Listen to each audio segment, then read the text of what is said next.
അതിൽ നിന്ന് ശ്രദ്ധ തിരിച്ചുവിടാനാണല്ലോ അയോധ്യയും ശ്രീരാമക്ഷേത്രമൊക്കെ. അല്ലാണ്ട് ശ്രീരാമനോട് ഭക്തി ഉണ്ടായിട്ടല്ലല്ലോ. ജനങ്ങളാകെ അസ്വസ്ഥരാണ്.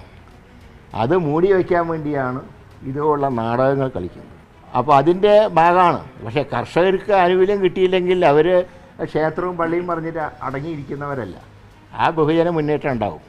അതുകൊണ്ടാണല്ലോ പഞ്ചാബിൽ ഇപ്പോൾ കാലെടുത്ത് കുത്താൻ കഴിയാത്ത BJPക്ക്. മോഡി കളിയൊക്കെ കളിച്ചിട്ട് പോലും പഞ്ചാബിൽ കാലെടുത്ത് വയ്ക്കാൻ പറ്റുന്നുണ്ടോ? ഇങ്ങനെ ഓരോ സ്റ്റേറ്റിലും വരും. അത് തെരഞ്ഞെടുപ്പിൽ കാണാം അക്കാര്യം. ഇന്ത്യ മുന്നണി ഒന്നും ആയില്ലെന്ന് തോന്നുന്നല്ലേ, ഓരോരുത്തരായി വിട്ടൊന്നും പോലെ. നിങ്ങൾ നോക്കിക്കോളൂ, എലക്ഷൻ കഴിഞ്ഞാൽ ഇന്ത്യ മുന്നണിയിലെ എല്ലാ MP-മാരും ചേർന്ന് മോഡിയെ പുറത്താക്കും. അതൊന്നും ഞാൻ പറയേണ്ട കാര്യമല്ല, അതൊക്കെ ദേശീയ നേതൃത്വം തീരുമാനിക്കണം.